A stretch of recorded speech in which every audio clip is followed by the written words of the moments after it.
Every long-haired man has their own story on why they grow. And this is mine.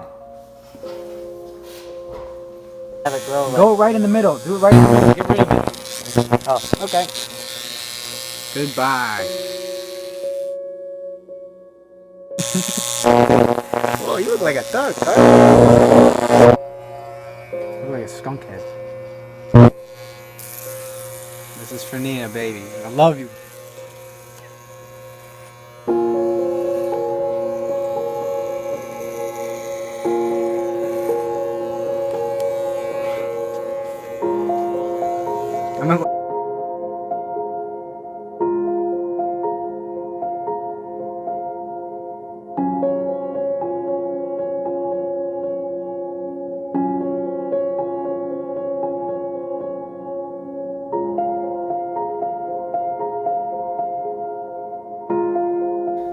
So it was back in March of 2015.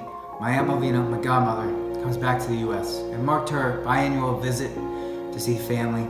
Back in 2009, she moved from the US to Lebanon. She lived here for about 40 years.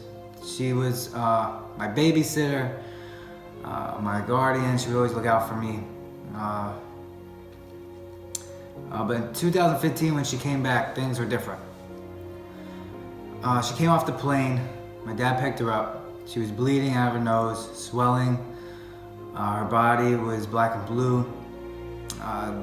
She told my dad she didn't know what was wrong with her. She was getting treated overseas, but they didn't know what it was. And so immediately they went to the hospital the day after when she got in. They did some tests. She came back positive for a severe case of leukemia. At this time I was in school, my sophomore year in college. So I get a call of them telling me this information. So fast forward in May, when I came home from school, I went straight to the hospital, didn't go anywhere else, went to see her. So throughout that summer, I was going every day to the hospital, visiting her, bringing her an apple a day, keep the doctor away. Try to keep her spirits up. We had hope, we were praying, staying hopeful. We had faith that God would heal her completely. In July, she was able to come home. But unfortunately, she had to go back into the hospital a couple days after. She got a pancreatitis inside. But then they also found the cancer was coming back. At this time, she started losing her hair, and she started getting depressed and was very uncomfortable with who she was and how she looked. And a week or so goes by, and the doctor said there was not much more they could do. So we brought her home. We didn't know when or how long she had to live. But when she was home, I went up to my brothers. I was like, Phil, Jared, nobody knows I'm gonna do this, but I wanna go shave my head for Aunt Nina. And they said, all right, let's go do it. So Phil shaved it completely. I went bald. At this time, my aunt was slowly fading and not very responsive. So I had my hair cut for about a couple days before I can actually show her, because she wouldn't open her eyes. She was very tired. So after work one day, I went in to the bedroom. I was like, Aunt Malvina, if you could hear me, I would love to have you open your eyes for me. I need to show you something. And she went and opened up her eyes. I took my hat off and I showed her. And the look she gave me, her eyes got so big, and she opened up her arms and she just gave me a big hug. And I was just like, I told you I'd be here to the end.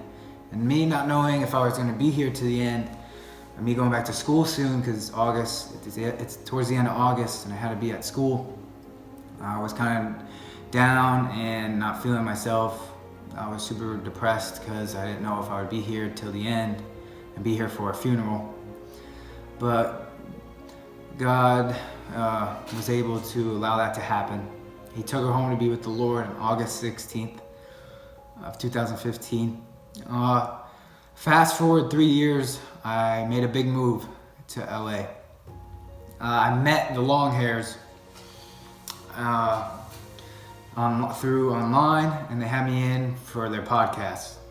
I was on episode 54 telling my story and my big move and why I grew out my hair. So I grew my hair out for my Aunt Malvina. It's my tattoo for her. It was definitely a growing experience for me. So yes, I do love it though now. I fell in love with the hair. It's a cool thing. It's different. It's exotic. It's rare. It's now like a trendy thing. But on March 16, 2019, I will be cutting my hair.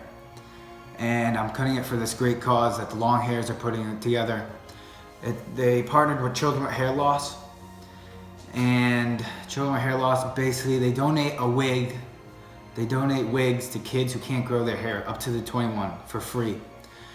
And on March 16th, the shears will be untied and this hair is getting donated to somebody who cannot grow hair.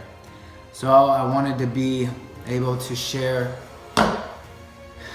Aunt Malvina's legacy with somebody else and just touch somebody else's life with this. Because hair is such a unique thing to have. And for those of people who can't grow it, I want to be able to touch them and bless them. And I'm very excited to share it. So I'll be attaching some URLs and links if you guys feel any obligation to donate some money or time to come to this event. There's gonna be live music, food, great social environment, great people there, a bunch of people getting their haircuts, a bunch of life-changing and transformations. There's gonna be a lot of Transformation Tuesdays there, even though it's gonna be on Saturday. So we'd love to have you guys there. And I do not know what my haircut is gonna look like. I know I'm gonna be donating about 12 to 14 inches. So you guys are just gonna have to stay tuned and see what this new look is gonna be. I love you guys. Thank you for watching and listening to my short little story. If you want to hear it on the podcast, it's episode 54 on the Long Hairs blog. I will attach that as well.